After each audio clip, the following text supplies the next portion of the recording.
Ladies and gentlemen, welcome to the Indy 500 project. Today's experiment. Thomas was alone. Why was he alone? Who is Thomas? These are the questions that we will try to answer with this little look at Thomas Was Alone. It's a critically acclaimed game, not so much for its ingenious creativity or design, but mostly because it's a very simple platformer that only contains like simple geometric shapes and has a narration that's really pops out. So we'll see what that is about. It's developed by Mike Bithell or Bithell. He may have been in Bithell when he was developing this. And here's what it has to say about itself. Thomas was alone. And then, well, he wasn't. Thomas Was Alone is an indie minimalist 2D platformer about friendship and jumping and floating and anti-gravity. Guide a group of rectangles through a series of obstacles using their different skills to get in the end of each environment. Listen to awesome music by David Houston. Jump over rectangles meticulously placed by Mike Bithell. Listen to voiceover read wistfully and a bit amusingly by Danny Wallace. And that narration by Danny Wallace is the thing that is supposed to be like one of the big selling points of this game. Thomas Was Alone tells the story of the world's first sentient AIs and how they work together to, well, not escape. Escaping is a strong word. Emerge might be better. Emerge has an air of importance to it, while keeping the myriad plots, twists, and superhero origin stories you'll discover under wraps. We didn't even mention the bouncing. That'd be overkill. And as we can see here, the menu is very minimalistic as well. But let's see what this game has to offer.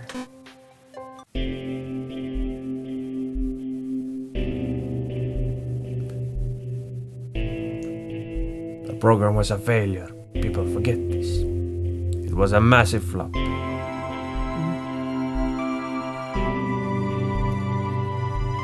Thomas was alone. Wow, a weird first thought to have. This reminds me very much of Little Big Planet. For those of you who didn't play Little Big Planet, it has a narration that is just beautiful, like this old guy's British voice that is like really not funny, but yeah, wistfully.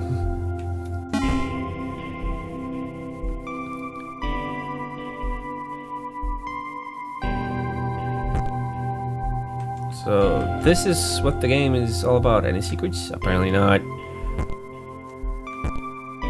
Thomas decided to start listing his observations for posterity. 1. The whole alone thing. 2. Portals. They led somewhere. He'd yet to work out where. 3. Falling.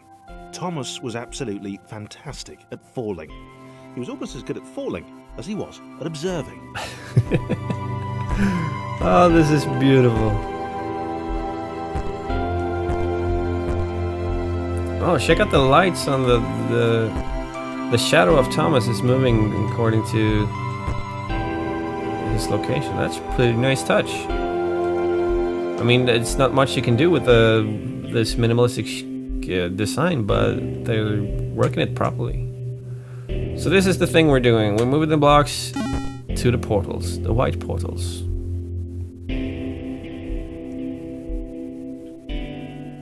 Okay, interesting. Thomas couldn't fall past this block. Think, damn it, think. What if there was some kind of inverted fall? Some way to... what's the word? Jump. And Thomas can jump! It worked! Thomas had solved the great inverted fall mystery. The great inverted fall mystery. It's all in how you say it.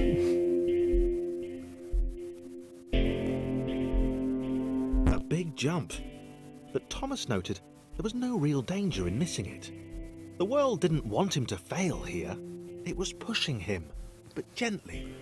And thus we have explained a learning curve. Let's just fail to make a point.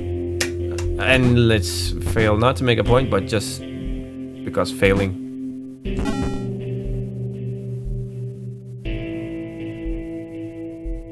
Now there's water in This the... all seemed a little dangerous. The world was not to be trusted. It was unstable, and it seemed to Thomas that it could let him down at any moment.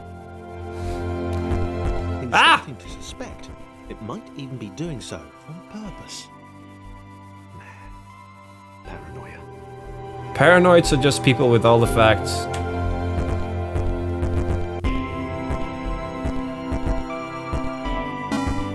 Paranoia is stressful.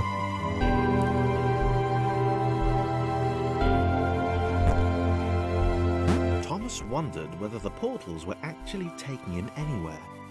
He felt like he was making progress, but there wasn't really any way to know. He seemed to be moving predominantly up and to the right, which might or might not be important. It really is. The narration, it really is wonderful. It's the combination of what's written and... It might have been paranoia again, but Thomas could have sworn the world was becoming more complicated. It always seemed to be one step ahead of his skills. Oh no! It had been designed just for him. He wondered why. Was the world testing him? No. Too obvious. It's GLaDOS. GLaDOS is testing Thomas.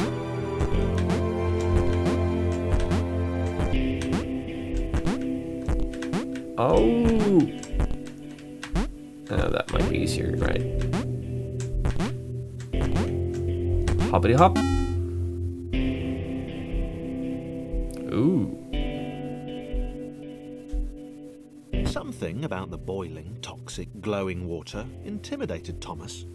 He didn't like it. He certainly didn't want to swim in it. And thus we have explained that... He made another mental note. 4. Water.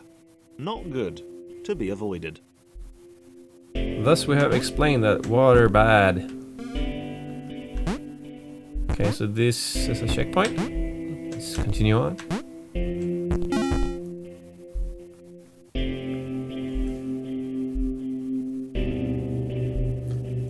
The loneliness was getting to Thomas. No amount of observation or obsessive note-taking could combat that. He's made 4 notes. How is that obsessive note-taking?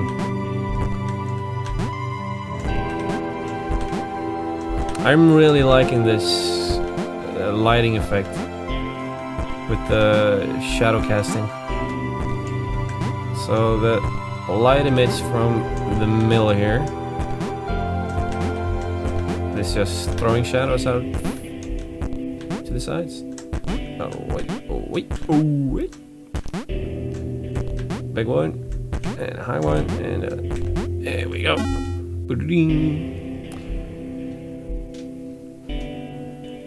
Thomas had a new theory. The world was training him.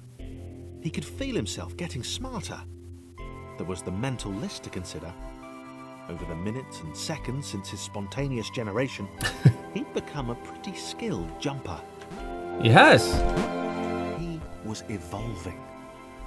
He just wished he had someone to share it with. Something tells me that eventually he will.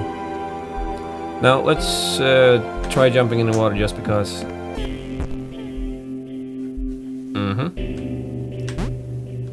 Isn't it a little eerie seeing your former self just floating down to the bottom? What's this then? I wonder if it's physics based. Yep. Ah! Meaning if I jump on the way down, I'm not gonna jump as high as on the way up. Come on, come on. Ah! Oh, come on. Oh, wait. Jump, Thomas! Jump with all your might.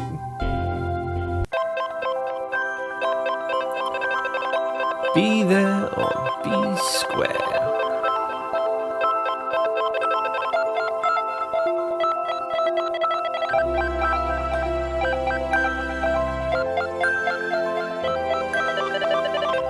Chris took an immediate and deep dislike to the skinny red rectangle. Who the hell did this Thomas think he was? Who the hell does he think he is? Q&E to switch characters. We can do that.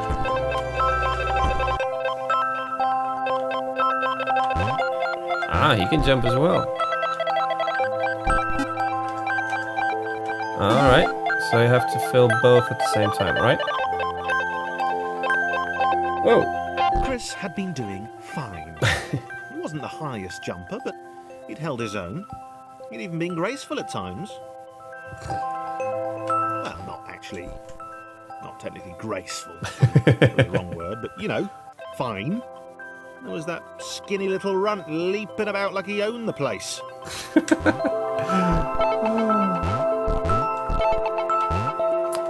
Aww, poor Chris, he can't get up there.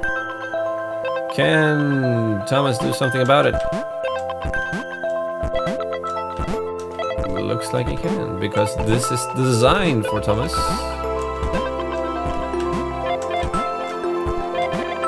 Nope, wrong way.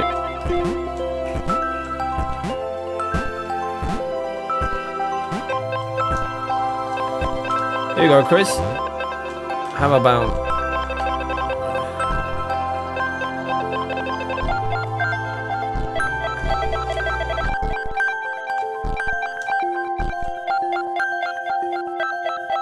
I'm not sure if the music is actually annoying or just great, actually.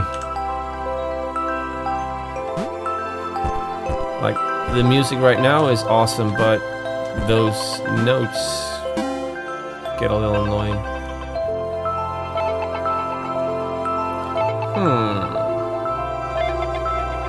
Okay, this was more like it. A glowy white thing. Only Chris could get to it, which of course made it all the more enticing. What would it do? What new opportunity might this switch open up to him? Let's find out. A staircase. Get down here, you tall something. Let's see here. Yes, teamwork. Let's do with the teamwork. That might actually come in handy somewhere. Another chance for Thomas to jump slightly higher than Chris. Fortunate. Seriously, this made the whole switch pressing thing entirely worthwhile. Oh, poor Chris. He's a grumpy fella, isn't he?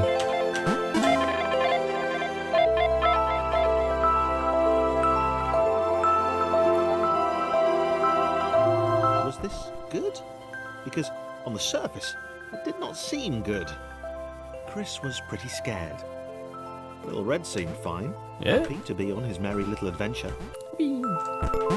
Thomas Chris is all couldn't good. shake the feeling that things had taken a significant turn for the worse since Thomas had joined him.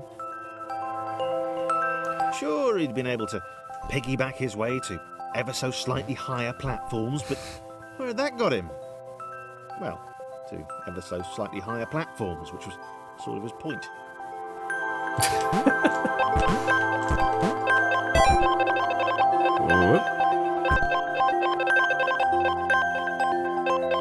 What exactly am I standing on?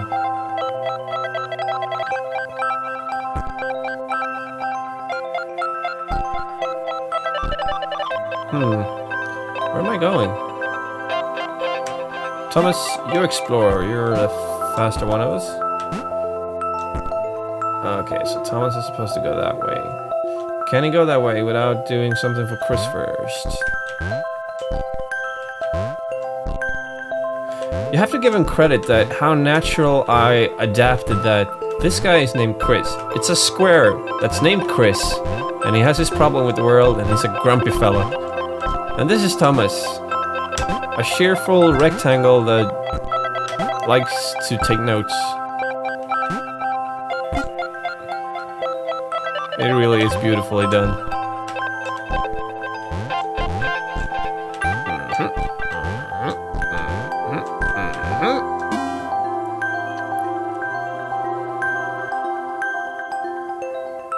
Why is the world askew?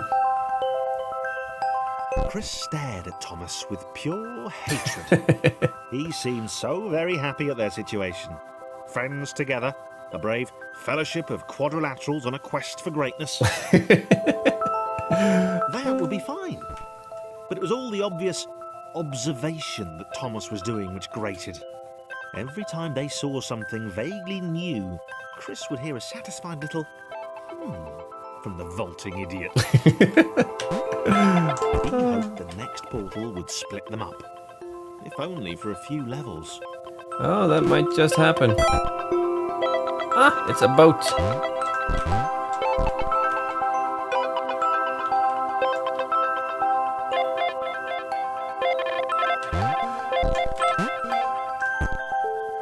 Now, can he? No, but he can do this. Aha. Oh, Thomas can't go down there, but Chris can. Thomas can go up here, but Chris can't. Oh, whoop.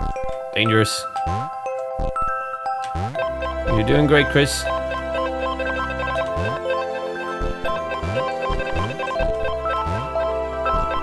Ooh.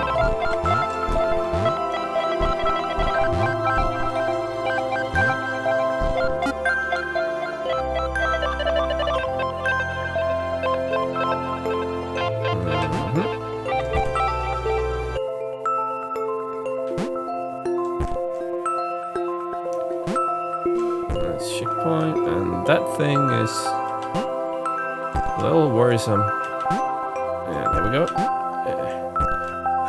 I don't need you to move closer for me. I can jump wherever I want. Hey, Chris, how you doing?